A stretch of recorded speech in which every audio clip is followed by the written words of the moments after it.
अब हम समझेंगे दाब आयतन कार्य। तो दाब आयतन कार्य द्वारा भी आंतरिक ऊर्जा में परिवर्तन हो सकता है। बहुत सारे केमिकल रिएक्शंस होते हैं जिसमें कि गैसें होती हैं। गैसों के द्वारा भी आंतरिक कार्य किया जाता है।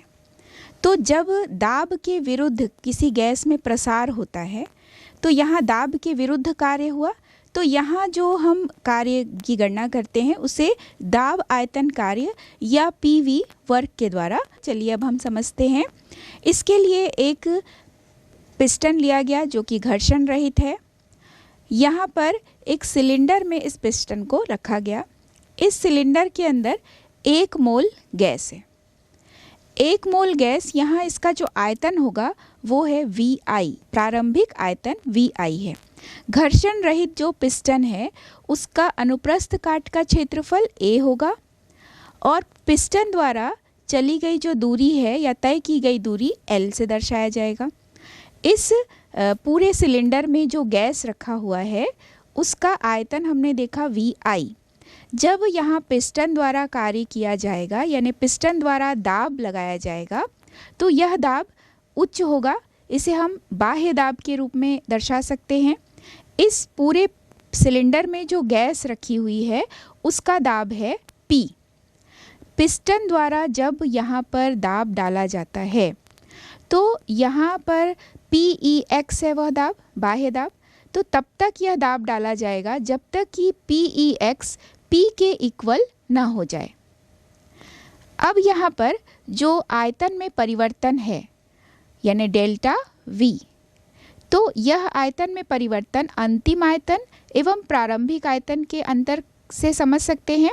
तो delta V equal to VF minus VI यानी final volume minus initial volume. तो इस तरह से हम आयतन परिवर्तन को लिख सकते हैं। तो जब भी कभी हम देखेंगे आयतन परिवर्तन बराबर होता है यहाँ दूरी गुणा क्षेत्रफल।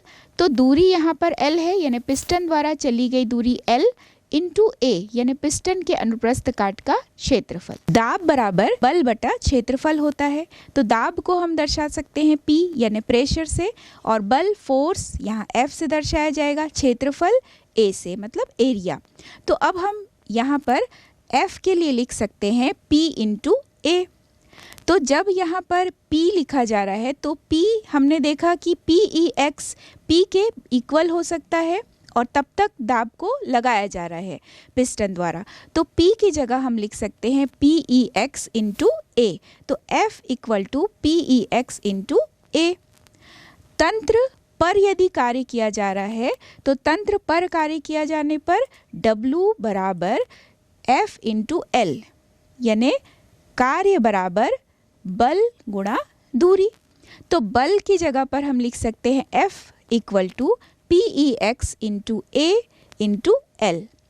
हमने देखा आयतन परिवर्तन यानी delta V equal to A into L। तो अब हम PEX इंटू डेल्टा V लिख सकते हैं क्योंकि delta V equal to A into L है। तो W बराबर होगा PEX डेल्टा V क्योंकि यहाँ पर A इंटू L आयतन परिवर्तन को दर्शाता है। तो जब कभी भी तंत्र द्वारा यहाँ पर कार्य हो रहा है तो तंत्र द्वारा कार्य है तो यहाँ पर प्रसार कार्य होगा क्योंकि तंत्र यहाँ पर गैस सिलेंडर में भरा हुआ है। तो जब ये गैस पिस्टन को बाहर की ओर ढकेलता है तो इसका अर्थ है कि तंत्र द्वारा कार्य हो रहा है। और जब कभी भी तंत्र पर कार्य हो रहा है इसका मतलब है कि पिस्टन द्वारा गैस को नीचे की ओर ढकेला जाता है। तो यहाँ हम 2 प्रकार से इस चिन्ह को समझ सकते हैं SI कन्वेंशन के आधार पर। यदि धनात्मक चिन्ह है इसका अर्थ क्या है कि तंत्र पर कार्य हो रहा है और यदि W इक्वल टू नेगेटिव है यानी तंत्र द्वारा कार्य किया जा रहा है। तो इसे समझने के लिए अब हम चिन्ह परिपाटी के आधार पर इसे देखेंगे। तो यदि W equal to PEX into delta V, अब यहाँ पर W equal to minus PEX into delta V। तो minus PEX into delta V को हम लिख सकते हैं VF माइनस VI। अब इसे हम 2 प्रकार से समझेंगे एक हम समझेंगे संकुचन कार्य और एक हम समझेंगे प्रसार कार्य के रूप में। तो संकुचन कार्य में किस प्रकार से आयतन में परिवर्तन होगा, कौन सा आयतन अधिक होगा, कौन सा आयतन कम होगा, ये हम समझते हैं। तो संकुचन कार्य में VF less than VI, VF यानी फाइनल वॉल्यूम, चूँकि यहाँ संकुचन हो रहा है तो गैस पर यहाँ पे कार्य हो रहा है, तो फाइनल जो वॉल्यूम होगी वो कम होगी, इनिशियल वॉल्यूम यहाँ पे ज़्यादा होगी। तो यहाँ W equal to minus PEX delta V, तो minus PEX into VF minus VI। तो चूँकि यहाँ VF की वैल्यू VI से कम है, तो जब हम VI से VF को माइनस करेंगे, क्योंकि VI की वैल्यू ज़्यादा है, तो हमारे पास जो मान आएगा वो निगेटिव होगा। तो वह निगेटिव मान और सामने जो ये ऋण चिन्ह लगा है यह निगेटिव, दोनों निगेटिव निगेटिव होगा पॉजिटिव। तो अब W इक्वल टू क्या होगा, पॉजिटिव। तो यहाँ पर चूँकि संकुचन हो रहा है तो कार्य यहाँ पर धनात्मक है। इसी प्रकार यदि हम प्रसार कार्य को लेंगे तो प्रसार कार्य में चूँकि गैस द्वारा पिस्टन पर दबाव डाला जा रहा है, यानी गैस द्वारा कार्य हो रहा है, तो फाइनल जो वॉल्यूम होगी वो ज़्यादा होगी। तो VF is greater than VI। तो जब हम इस परिवर्तन को ज्ञात करेंगे तो W इक्वल टू हमें यहाँ पे लिखना है minus PEX into delta V। तो यदि VF की वैल्यू ज़्यादा है तो यहाँ पर VF अधिक है VI से, तो मान यहाँ धनात्मक आएगा और सामने माइनस चिन्ह लगा है तो W इक्वल टू ऋणात्मक होगा। तो यहाँ तंत्र द्वारा कार्य किया जा रहा है, यानी प्रसार कार्य हो रहा है, जहाँ फाइनल वॉल्यूम इनिशियल वॉल्यूम से अधिक है। तो आपको यही समझना है कि प्रसार कार्य हो रहा है तो वहाँ फाइनल वॉल्यूम इनिशियल वॉल्यूम से अधिक होगा, और जब संकुचन कार्य होता है तो वहाँ पर जो फाइनल वॉल्यूम है वो इनिशियल वॉल्यूम से कम होता है। तो इस आधार पर हम W equal to minus P delta V calculate कर सकते हैं, यानी दाब आयतन कार्य की गणना कर सकते हैं। जैसे हमने देखा दाब आयतन कार्य यानी PV प्रसार कार्य, तो उसे यदि हम ग्राफ के रूप में समझेंगे तो ग्राफ यदि आयतन और दाब के मध्य खींचा गया है तो यहाँ पर यदि संपीड़न कार्य होता है तो किस प्रकार का ग्राफ प्राप्त होगा।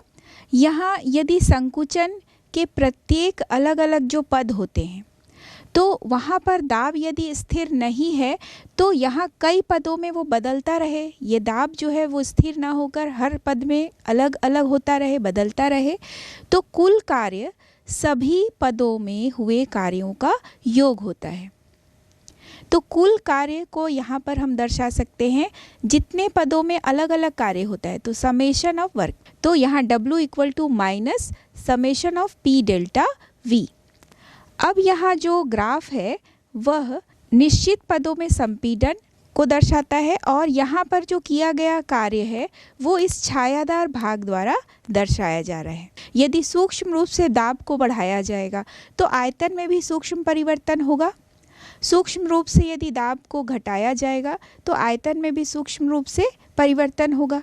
तो दूसरा जो हम देखेंगे कि यदि दाब स्थिर नहीं है और इसमें ऐसा परिवर्तन हो कि हमेशा गैस के दाब से अनंत सूक्ष्म अधिक हो, तो संकुचन के प्रत्येक पद में आयतन सूक्ष्म भाग के बराबर कम होगा। तो यहाँ W equal to minus VI to VF integral यहाँ ले रहे हैं, क्योंकि इंटीग्रेशन कर रहे हैं VI से VF यानी इनिशियल वॉल्यूम से फाइनल वॉल्यूम तक सूक्ष्म रूप से क्या परिवर्तन हो रहा है, तो PEX dV।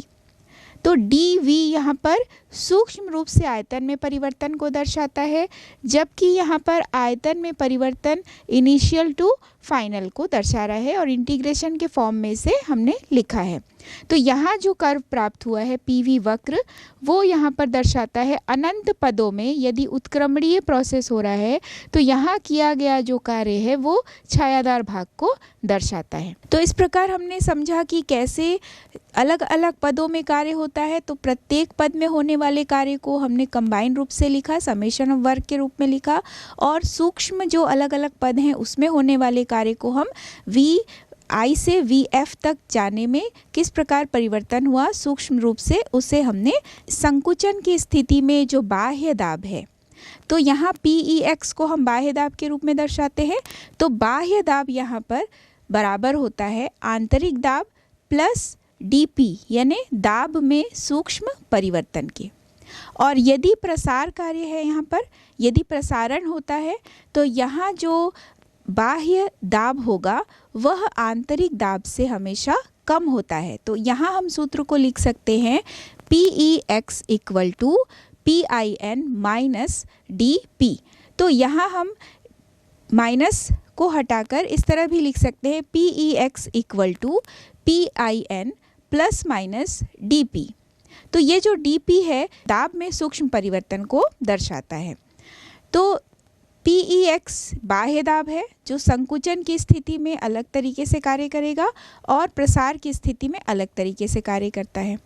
तो यहाँ यदि कोई भी परिवर्तन होता है, तो कोई भी परिवर्तन उत्क्रमणीय है, तो तब तक यह उत्क्रमणीय परिवर्तन होगा कि यहाँ पर जब अनंत सूक्ष्म परिवर्तन द्वारा उत्क्रमित किया जा सके। या हम कह सकते हैं कि कोई भी परिवर्तन उत्क्रमणीय तभी होगा जब किसी भी क्षण अनंत सूक्ष्म परिवर्तन करके उसको उत्क्रमित किया जा सके। तो यहाँ पूरी स्थिति में तंत्र और परिवेश के मध्य जो साम्यावस्था की स्थिति है वो बनी रहती है, तब हम इसे उत्क्रमणीय प्रक्रम भी कहते हैं। इसके अलावा प्रकृति में जितने भी प्रक्रम होते हैं वो अनुत्क्रमणीय होते हैं, यानी उत्क्रमणीय प्रक्रम में किसी भी क्षण सूक्ष्म परिवर्तन करके उस प्रक्रम को उत्क्रमित किया जा सकता है और सभी स्थिति में यहाँ तंत्र और परिवेश के मध्य साम्यावस्था स्थापित रहती है। तो उत्क्रमणीय प्रक्रम के लिए यानी W रिवर्सिबल को हम कैसे दर्शा सकते हैं? तो यहाँ हम W reversible equal to minus VI/VF integral यहाँ PEX dV। PEX यहाँ पर बाह्य दाब को दर्शाता है और dV यहाँ आयतन में सूक्ष्म परिवर्तन को दर्शाता है। PEX की जगह पर सूत्र को लिख सकते हैं PEX बराबर हमने पढ़ा था PIN प्लस माइनस DP। तो PEX की जगह पर हम लिख सकते हैं PIN प्लस माइनस DP और DV तो है ही। तो अब जो सूत्र आएगा W reversible equal to minus VI/VF integration हो रहा है, यहाँ PIN plus minus DP dV bracket close करके। अब इसे यदि हम मल्टीप्लाई करते हैं तो PIN dV होगा और DP और dV ये मल्टीप्लाई होगा। तो यहाँ DP और dV जो है इसके मल्टीप्लिकेशन को हम नगण्य मान सकते हैं। तो आयतन में सूक्ष्म परिवर्तन, दाब में सूक्ष्म परिवर्तन, इसे हम नगण्य कर लेते हैं। तो DP इंटू dV को नगण्य मानने पर जो स्थिति आएगी वो होगी W reversible equal to minus VI/VF समाकलन हो रहा है यहाँ पर PIN dV। तो ये जो dV परिवर्तन हो रहा है वो VI से VF की तरफ हो रहा है। तो यहाँ पर यदि हम आदर्श गैस समीकरण के आधार पर इसे दर्शाएंगे, आदर्श गैस समीकरण PV इक्वल टू nRT होता है। यहाँ पर यदि P ज्ञात करेंगे तो N/V RT होगा। जो हमने पढ़ा डिफरेंशियल चेंज के आधार पर अलग अलग मेथड में, तो समतापीय जो प्रोसेस होते हैं वहाँ पर इस समीकरण को हम नए रूप में देख सकते हैं। जैसे यहाँ यदि हम आदर्श गैस का समतापीय प्रसार देखें तो W reversible equal to minus VI/VF integration PIN dV, ये हमने पढ़ाई है। यहाँ पर जो PIN है उसकी जगह हम लिख सकते हैं nRT/V। अब जो हमारे पास सूत्र आता है वो है W reversible equal to minus VI/VF integration nRT dV/V। चूँकि यहाँ इंटीग्रेशन हो रहा है VI से VF तक हम परिवर्तन को देख रहे हैं, तो dV/V। तो यहाँ जो dV/V है इसका जब इंटीग्रेशन करते हैं तो आता है log यहाँ पर V। तो log v है, लेकिन चूंकि परिवर्तन vi टू vf है, मतलब इनिशियल टू फाइनल है, तो जो सूत्र होगा वो vf अपॉन vi के फॉर्म में लिखा जाएगा। तो फाइनल जो फॉर्मूला आता है हमारे पास w reversible equal to minus nRT log को हम ln के फॉर्म में लिख रहे हैं vf अपॉन vi। तो vf अपॉन vi है, और यहाँ यदि log का हम 10 आधार लेंगे तो सामने 2.303 से मल्टीप्लाई करेंगे, तो w reversible equal to minus 2.303 nRT log vf upon vi। अब यहाँ जो आयतन में परिवर्तन को हमने दर्शाया, चूँकि vf अपॉन vi लिखे हैं, यदि इसे हम दाब के रूप में लिखेंगे तो यही सूत्र परिवर्तित हो जाएगा। दाब और आयतन में व्युत्क्रमानुपाती का संबंध होता है। दाब बढ़ाने पर आयतन में कमी होती है, दाब घटाने पर आयतन में वृद्धि होती है। तो यही सूत्र यदि दाब के रूप में लिखा जाएगा तो w reversible equal to minus 2.303 nRT log 10 base लिखना है, और यहाँ पर pi अपॉन pf होगा, क्योंकि जब हम आयतन के लिए लिखते हैं तो vf अपॉन vi लिखते हैं, और दाब के लिए लिखना है तो ऊपर pi अपॉन pf लिखेंगे।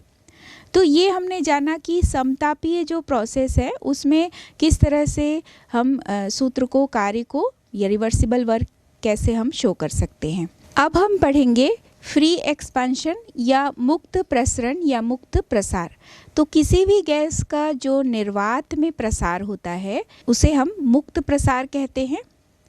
PEX इक्वल टू 0, यहाँ पर जो बाह्य दाब है वह 0 है।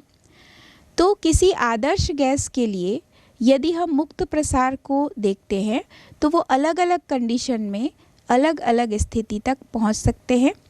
अलग अलग स्थिति में सबसे पहला हम देखेंगे कि यदि आदर्श गैस में जो मुक्त प्रसार हो रहा है PEX इक्वल टू हमने 0 कहा इसे, तो यदि उत्क्रमणीय प्रोसेस हो या अनुत्क्रमणीय प्रोसेस हो, दोनों स्थिति में आदर्श गैस द्वारा जो किया गया कार्य है वह 0 होगा, तो W इक्वल टू 0।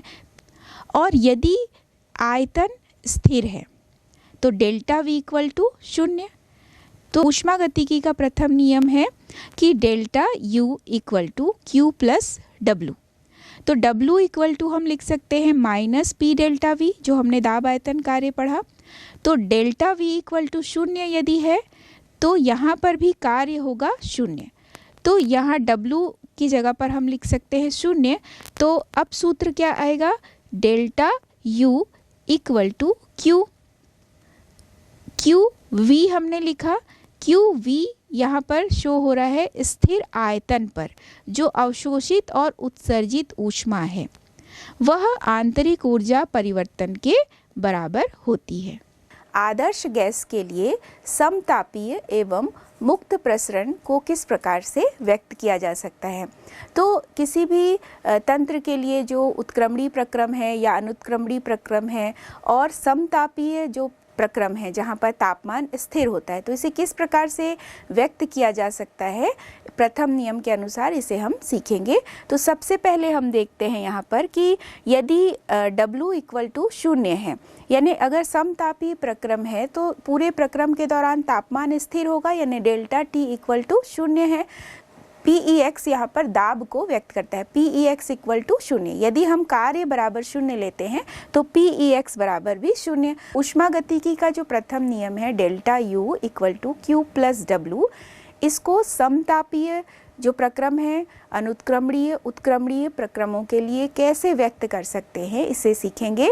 तो सबसे पहला जो प्रकार है समतापीय अनुत्क्रमणीय प्रक्रम के लिए Q बराबर minus W equal to PEX VF minus VI, इस प्रकार सूत्र हम लिख सकते हैं।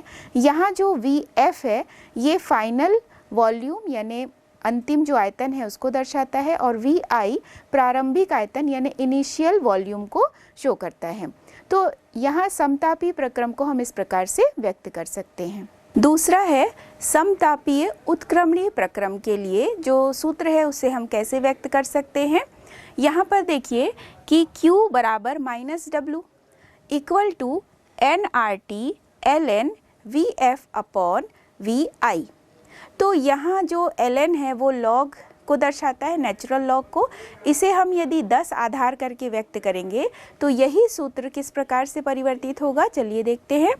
यहाँ पर Q बराबर होगा 2.303 nRT log VF upon VI। तो जब हम log 10 आधार लेते हैं तो 2.303 से मल्टीप्लाई करते हैं और यहाँ पर भी VF अपॉन VI लिखते हैं। जो VF है वो फाइनल वॉल्यूम को शो करता है और जो VI है वो इनिशियल वॉल्यूम को शो कर रहा है। तो इस प्रकार से यहाँ समतापीय जो उत्क्रमणीय प्रक्रम के लिए हम ऊष्मागति के प्रथम नियम के आधार पर इसे व्यक्त कर सकते हैं। यदि रुद्धोष्म प्रक्रम है तो रुद्धोष्म प्रक्रम के लिए Q इक्वल टू 0 होता है। तो यदि Q इक्वल टू 0 है तो यहाँ पर हम delta U equal to W लिख सकते हैं, क्योंकि Q 0 है।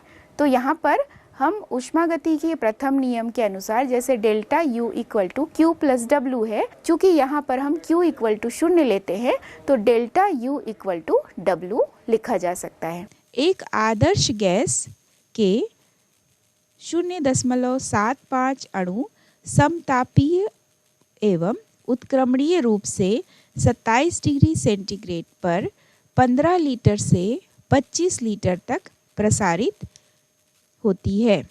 तो W, Q एवं डेल्टा U की गणना कीजिए। यहाँ पर N बराबर है 0.75 अणु, R गैस स्थिरांक है, इसका मान हम लेंगे 8.314 जूल प्रति केल्विन प्रति मोल। तापमान 27 डिग्री सेंटीग्रेड, चूँकि 27 डिग्री सेंटीग्रेड में है तो इसे हम 273 प्लस करके केल्विन में परिवर्तन कर देंगे। तो 27 धन 273 बराबर 300 केल्विन। यहाँ पर समतापी एवं उत्क्रमणीय प्रक्रम के लिए कार्य बराबर है -2.303 nRT log V2 upon V1। मान रखेंगे -2.303 इंटू N की वैल्यू है 0.75 इंटू R की वैल्यू 8.314 इंटू टेम्परेचर 300 लॉग, चूँकि यहाँ पर 15 लीटर से 25 लीटर तक आयतन में परिवर्तन हो रहा है तो अंतिम आयतन यहाँ पर 25 है तो V2 के स्थान पर हम लिखेंगे 25 और नीचे V1 के स्थान पर हम लिखेंगे 15। हल करने पर यहाँ पर आता है -955.5 जूल। जब इसे हम हल करते हैं तो चूँकि log 25/15 है तो इसे हम सरल कर सकते हैं। तो log 5/3 करके इसे हल कर सकते हैं। तो log 5 माइनस log 3 की वैल्यू जो भी आएगी उसके आधार पर हम मल्टीप्लाई करके आंसर निकाल सकते हैं। प्रथम नियम के अनुसार डेल्टा U बराबर Q प्लस W। तो डेल्टा U 0 है तो डेल्टा U यानी आंतरिक ऊर्जा में परिवर्तन 0 बराबर Q प्लस W। तो जब यहाँ पर Q बराबर -W लिखेंगे तो चूँकि W की वैल्यू -955.5 जूल प्राप्त हुई है तो हम यहाँ पर माइनस फिर इंटू -955.5 लिखते हैं। तो यहाँ Q की वैल्यू आएगी 955.5 जूल। अगला प्रश्न, एक गैस के समतापीय एवं उत्क्रमणीय रूप से 20 घन मीटर में 40 घन मीटर तक 27 डिग्री सेंटीग्रेड पर प्रसारित होने में कुल किया गया कार्य 5.541 किलो जूल पाया गया। तो गैस के अणुओं की संख्या की गणना कीजिए। तो यहाँ पर भी जो सूत्र है वो समतापी एवं उत्क्रमणीय प्रक्रम द्वारा किए गए कार्य के आधार पर होगा। तो W बराबर -2.303 nRT log V2/V1। तो R की वैल्यू हमने देखा 8.314 जूल पर केल्विन पर मोल। टेम्परेचर यहाँ भी हम सेंटीग्रेड को केल्विन में परिवर्तित करेंगे तो 27 डिग्री सेंटीग्रेड है, प्लस 273 इक्वल टू 300 केल्विन। और V1 यानी प्रारंभिक जो आयतन है वो है 20 और अंतिम आयतन है यहाँ पे 40 घन मीटर। तो कार्य बराबर 541 किलो जूल। जब हम इसे हल करते हैं तो चूँकि किलो जूल में है तो जूल में परिवर्तित करने के लिए हम 1000 से मल्टीप्लाई करेंगे, तो जूल में यह कार्य होगा 5541 जूल। सूत्र में वैल्यूज़ को रखेंगे तो कार्य की जगह पर 5541 इक्वल टू 2.303 इंटू n चूँकि यहाँ निकालना है गैस के अणुओं की संख्या है, इंटू 8.314 इंटू 300 log 40/20। चूँकि यहाँ log 40/20 है तो इसे हम सरल कर सकते हैं 0 कट करके, और यहाँ पर चूँकि हम log 2 की वैल्यू देख सकते हैं तो log 2 की वैल्यू होती है 0.3010।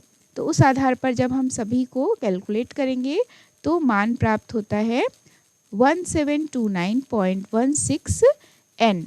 अब n चूँकि यहाँ अणुओं की संख्या मोलों की संख्या ज्ञात कर रहे हैं गैस के लिए, तो n बराबर होगा 5541 अपॉन 1729.16। हल करने पर प्राप्त होगा 3.204 अणु।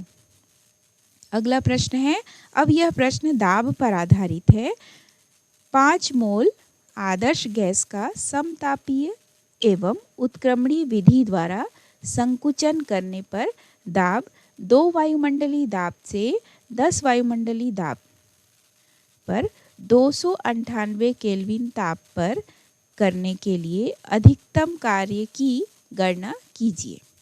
यानी दाब को जब 2 वायुमंडलीय दाब से 10 वायुमंडलीय दाब तक संकुचित करेंगे, दाब बढ़ाएंगे, तो यहाँ पर अधिकतम कार्य कितना होगा। तो W बराबर -2.303 nRT लॉग, हमने जब वॉल्यूम के लिए इस फॉर्मूला को लिया था तो V2/V1 किए थे। चूँकि वॉल्यूम और प्रेशर में व्युत्क्रमानुपाती संबंध होता है तो अब जो सूत्र होगा log P1/P2। तो वैल्यू रखने पर 2.303 इंटू 5 चूँकि 5 मोल है, R की वैल्यू 8.314 इंटू टेम्परेचर 298 दिया है तो 298 इंटू log 2 क्योंकि प्रारंभिक दाब है 2 और अंतिम दाब है 10 तो 2/10। तो इसे भी हम सरल कर सकते हैं, 1/5 कर सकते हैं, तो log 1 माइनस log 5 करके वैल्यू पुट कर सकते हैं। तो जो मान आएगा वो होगा -1.994 इंटू 10⁴ जूल।